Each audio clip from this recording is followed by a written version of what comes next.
Hello. In this video, we'll be taking a look at how to update your drawing sheets within Vertex BD. Drawings are taken from the template project and thus are ready to update in the current project.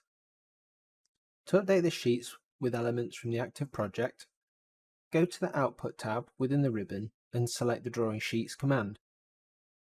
Once selected, the Drawing Sheets window will open. Here, you can define the settings for updating your drawing, the view selection control if the view and drawing model itself is updated. It is advisable to have both these options checked to make sure the latest saved version is used.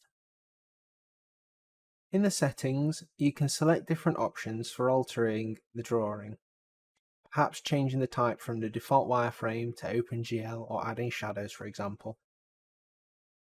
You can also add grid lines to section views using this option here if grid lines are within your project. To execute refreshing the drawing, simply select the drawing or drawings needed to be updated, and then select OK or press Enter. The drawing sheets will then generate as shown. For drawing sheets, it is advisable to add in dimensions in the original drawing, whether that be the floor plan or generated drawing. There are a number of tasks you can do once the drawing sheet is generated, however. For example, to move and rescale the drawing, in the Output tab, choose the Edit Draw Sheet command.